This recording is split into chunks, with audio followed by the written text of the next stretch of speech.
focus on the event one. And let's go. So up to you, Jasper. Enjoy. Okay, thanks.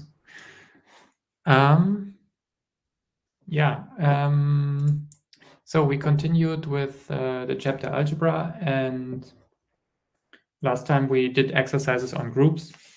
So this week we can look at rings and fields. And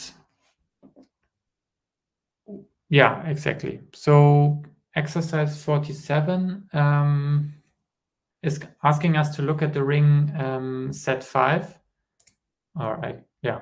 So the integers modulo 5. And we should show that this is a field. And yeah, I picked this exercise because I thought it's interesting because all rings where we take the integers modulo a prime are basically fields. And so I thought that's interesting. So, okay, first we should show that this is a field. And I think I'm not sure what we did last week, but I think we already showed that it was a group, right? So we know that set 5 is a commutative group, as the solution suggests here, with neutral element 0.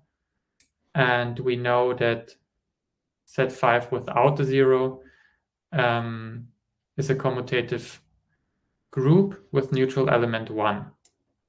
And this together makes this already a field. Wait, we also have the distributivity, which also holds. And then we should show that this is of characteristic, or we should show the characteristic, and the characteristic of a field is basically adding up the 1 until to the point where we get 0, and in this case it's 5. So for a field of with p elements, and we have always characteristic p. So in our case we have 5. And the last part of the exercise is to show that ax equals b has only one single solution. So we can also think of this as the polynomial ax minus b. It has just one solution, or 1, 0.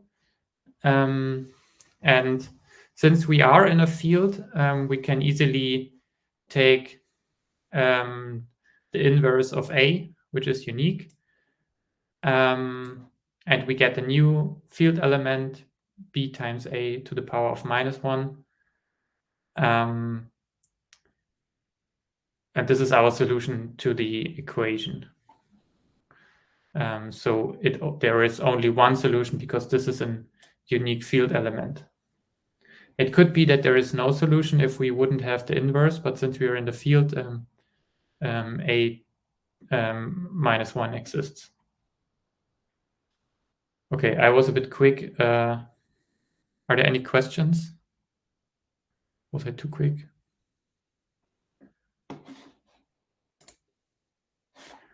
Okay, the next one is 48, I thought. And here we should show that the integers modulo 6 are not a field. And the solution already says that not every element in set 6 star has an inverse. So there are elements that don't have a multiplicative inverse.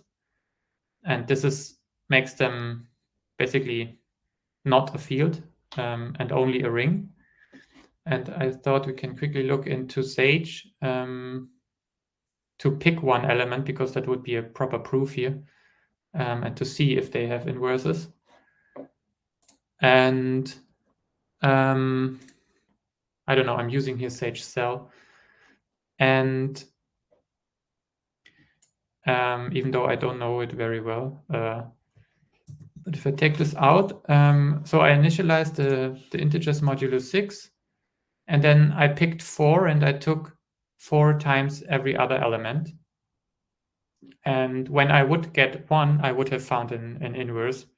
But if I do evaluate, well, it somehow only prints the last one. So this is giving me the 2 here. But the other ones are also not giving me 1. And I also tried to take the inverse of 4.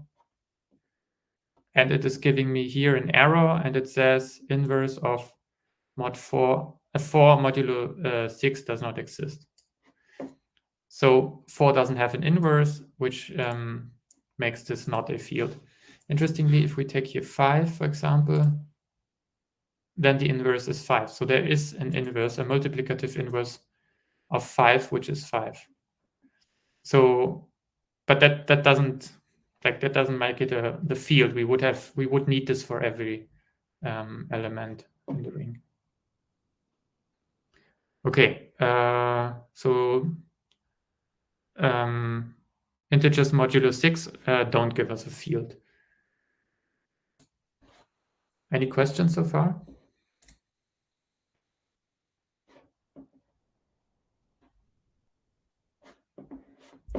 Okay. Okay, this is clear. Thanks. Yeah, it's good to give me some feedback. I talking to myself here a lot. Okay, this is clear. Yeah, it wasn't too difficult, I guess. So the other exercise I looked at was 54. We have a polynomial q, which is given as x squared plus x plus 2. And we have the polynomial ring f3x. So we are looking at the field f3. So the field that contains the elements 0, 1, and 2. And we're looking at the polynomial ring over this field. So okay. Questions, Victor?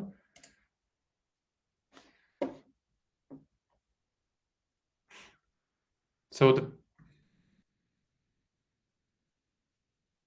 the polynomial ring is defined as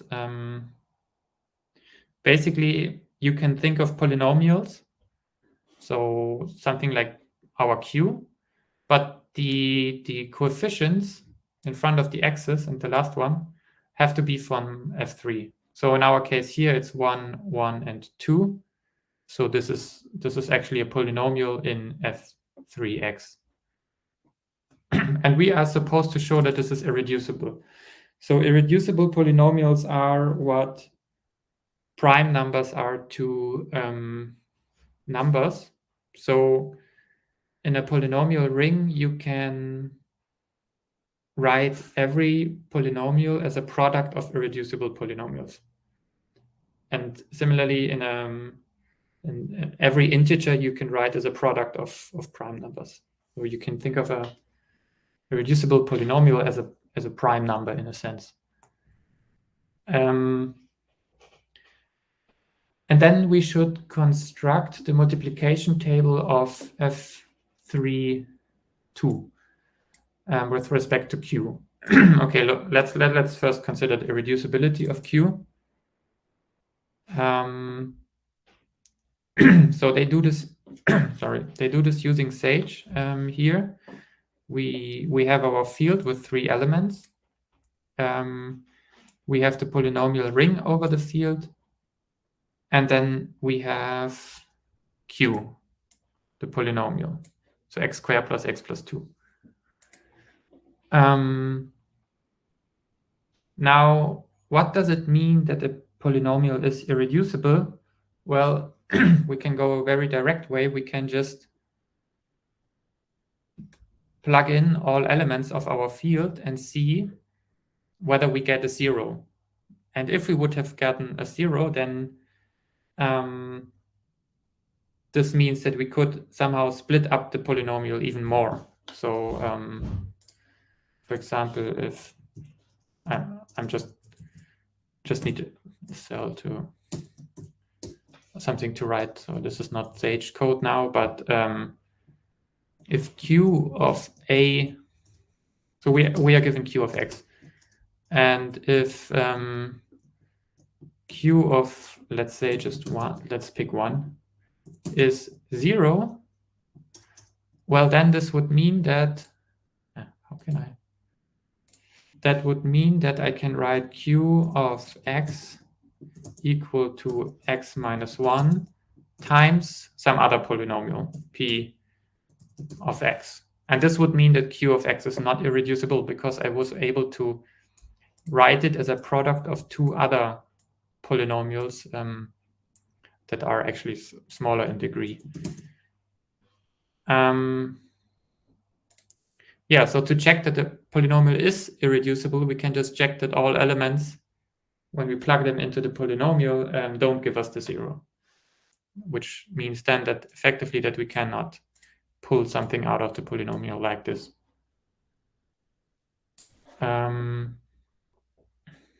Yeah, and this is what this code is basically doing here.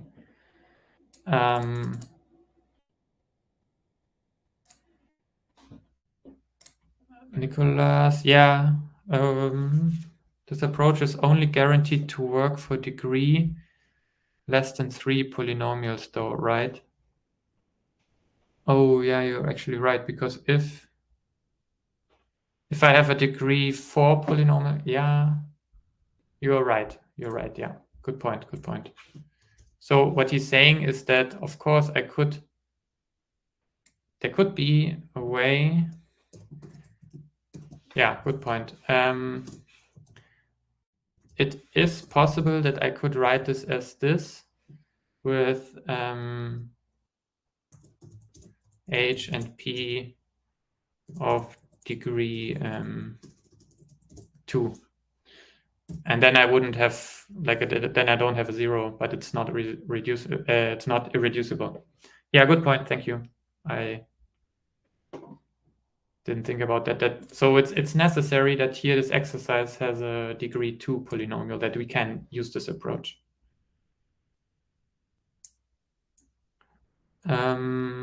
Okay, what the code is doing is actually picking each element in F3, plugging it into the queue, and if q of element is 0, then it's not irreducible. And then we can check this with the Sage function here, which is giving us the same result. So q is irreducible in our case. Okay. Questions so far? Thanks, Nicholas, again for, I think last time you already stepped in. This week again. Okay. So now we have a polynomial ring and we have an irreducible polynomial in that polynomial ring. And what we can do is we can look at the quotient ring, which is basically taking F3 of x modulus. Okay, yeah, I can do that. Okay, let's go one step back. So I claimed that you can use this approach. So there was the question that someone didn't get Nicholas' idea. The point here is that if Q had a higher degree, for example 4, then you can, of course, potentially you can split it up into two other polynomials. Yeah, maybe Q square is a good example. Thanks. So let's call h of x, let's take q square of x, which was this polynomial, to the power of 2. Or even better, we can write it as this.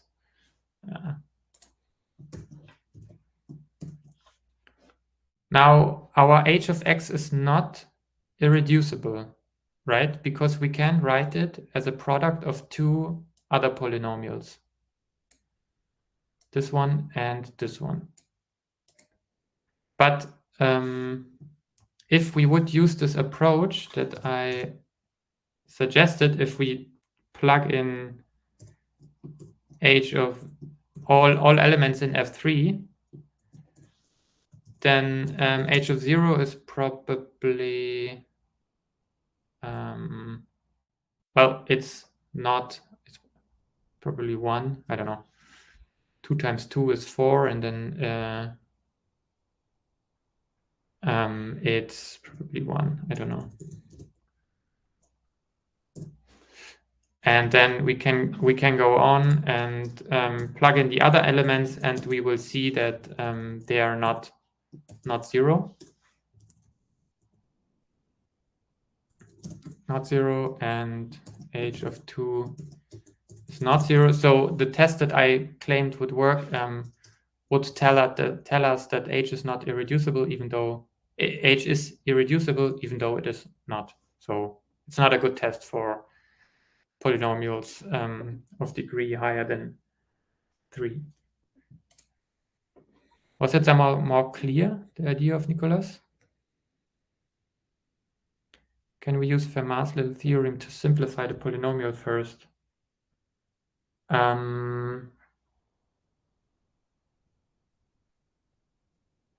Yeah, not sure what you mean.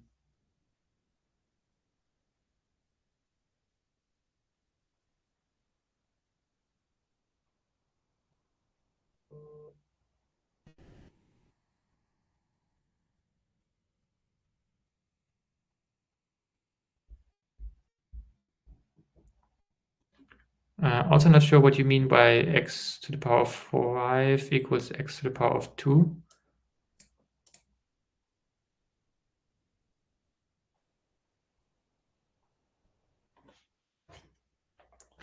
Does someone understand what he means? Or do you want to like use your microphone and explain it?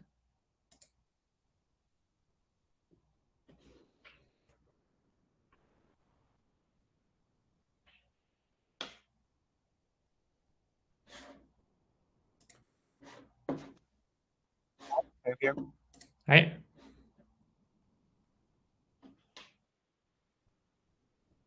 Hi, can you hear me? Yes, I can hear you. Hello? I can hear you. Hello.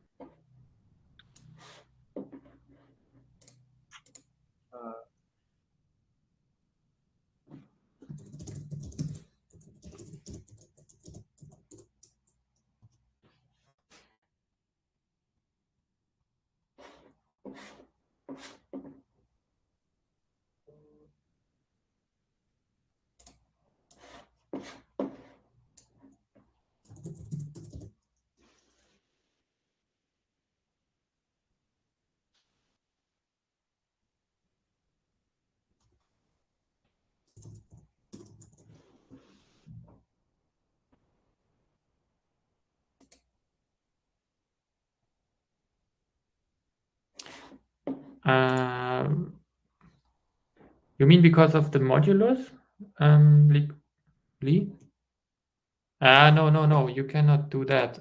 So the mod is taken not in the exponent. So you say that like, because we are in mod 4, you say that, I don't know, 1 equals 5.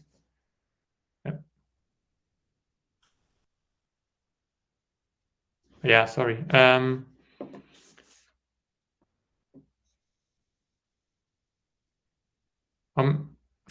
So the question is, for the x with higher power than 2, it should be able to reduce the one with smaller or equal to 2.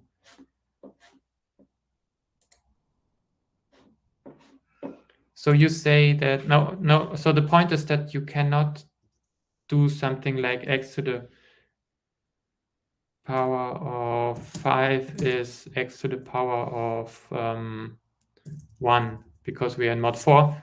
Mod 4 means only that we are not doing this in the... now I get it what you say. You want to use Fermat's last theorem for this.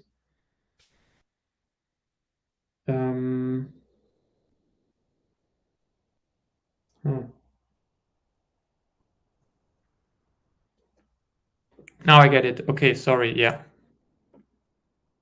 but yeah, I've never seen that actually. I'm also not so sure if this works.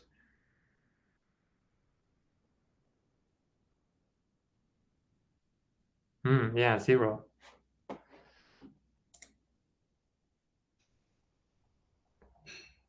So, okay, Lee was saying that we could use x to the power of p minus 1 equals 1. But Nicholas is saying that if we plug in 0, then this doesn't work. Yeah, very good counterexample. Then this should be 0. And this is not this one. So it shouldn't work. It still is 1. Lee says it is still 1 by definition. No, I think,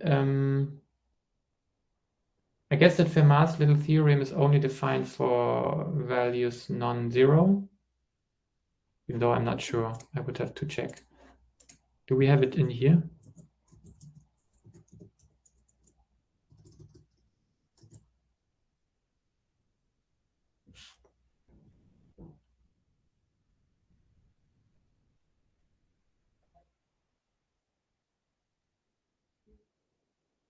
Yeah, so what we can do is we can use here 17, because this is defined for every integer.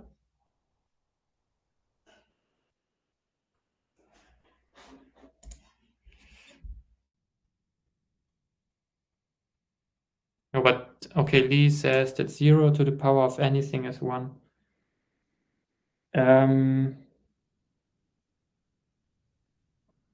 but that's not true, no? Okay. Yeah, exactly. Thank you, Lolas. Anything to the power of 0 equals 1. That's true, but yeah, anyway, even here we see in the definition of the Fermat's little theorem where they modify it to this one, this only works if k is co-prime to p.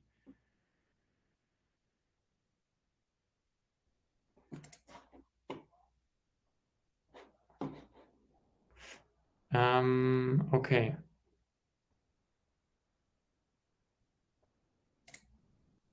Okay, I think this approach doesn't work.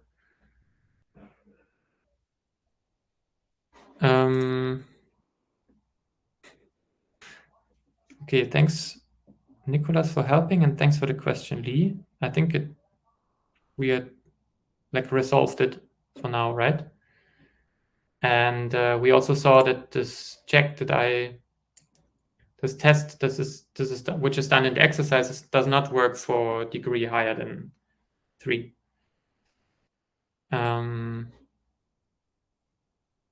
Okay. Okay, let's come back to the exercise, I would say then. We are looking at the field with 3 elements, F3. We have the polynomial ring of it, and now we go modulo our Q to basically get the field GF3 squared. So I'm always thinking of this as a quotient ring. So I started to write this here. So we have the polynomial ring F3x that we just looked at, and then we go modulo Q, or the ideal generated by Q.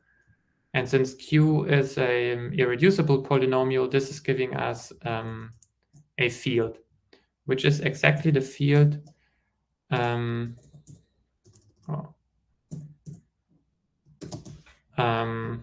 with 3 squared elements. And in the exercise, we are asked to construct a multiplication table. And the solution is doing this by printing out the multiplication table. And I thought, yeah, it's interesting to see it because we see which elements are in this ring, in this field, sorry, in this quotient ring. And And these are exactly the, first of all, we always have the base field in.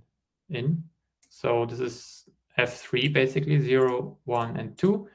And we can look at the sub multiplication table here, which is then just the one that we got in F3. And now we are extending the field and we allow more elements. Basically, we allow polynomials up to degree 1 because we're going modulo a degree 2 polynomial. And these are these ones. I think these are actually all degree 1 polynomials, yeah. So x plus 1, x plus 2, all that we can construct with coefficients from F3. And then 2x, 2x plus 1, and 2x plus 2. And yeah, then the multiplication table is always taking, for example, if we take 2x plus 1, plus 2, sorry, times, let's take it times x, then we end up here. Then what we would do is we would first do the polynomial multiplication. So 2x plus 2 times x is 3x plus 2. But since 3x is, since 3 is 0, we can neglect that term and we get 2. Maybe let's take another example. Because when we get a degree higher than 1, then we would take it modulo our q. That's what I want to demonstrate. I don't have an example that wasn't not that good. We can take x plus 1 times x plus 1 maybe.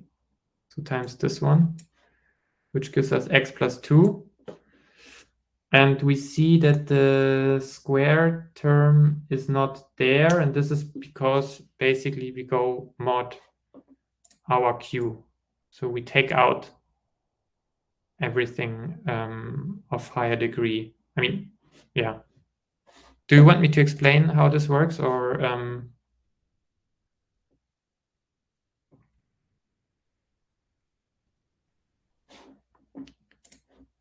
do you understand it? Yeah, it's a bit tedious now because I didn't prepare it. Well, we can have a look if we manage to do it by hand. X plus 1 times x plus 1 is x squared plus 2x plus 1. And now we have to go mod q, which was this one.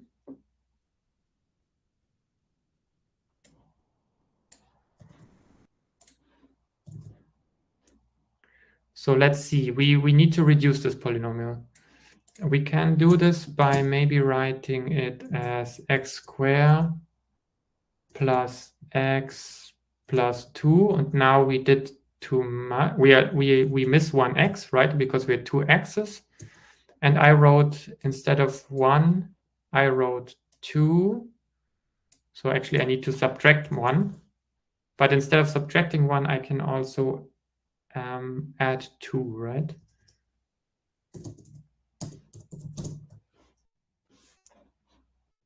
Let me add some brackets here to make it a bit more visible.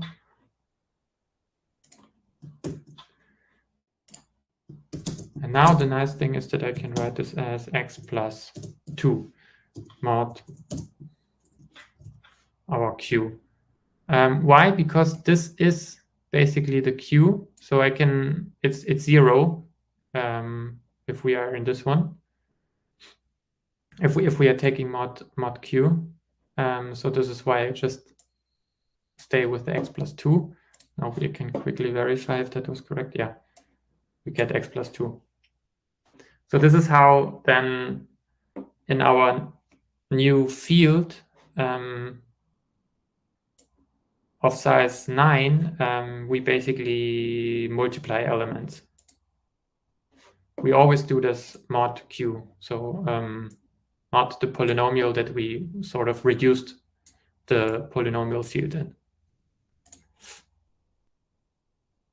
Okay.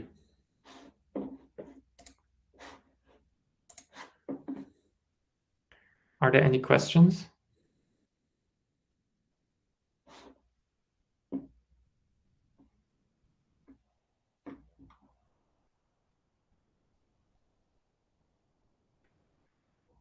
If not, I'm done from my side.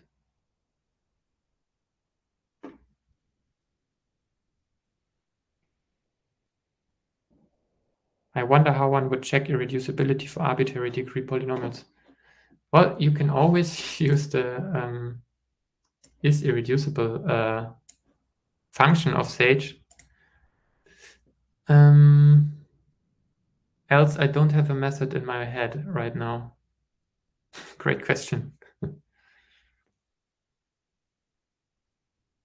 Okay, Jen says Eisenstein criterion.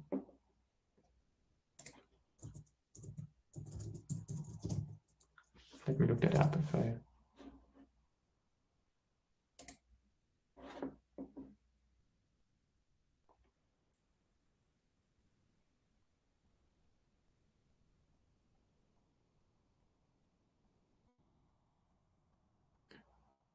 Okay, I wasn't aware of the Eisenstein criterion.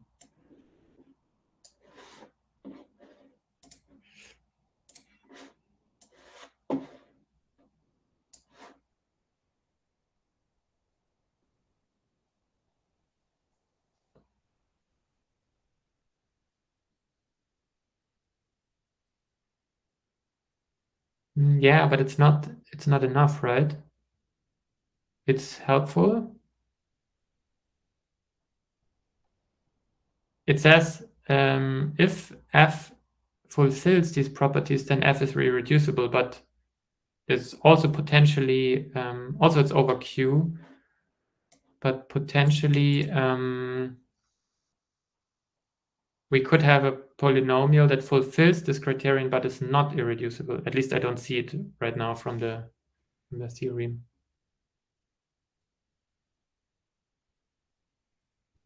Yeah, I don't have a good answer, Nicholas. I can try to think about it or look something up till next time maybe, but yeah.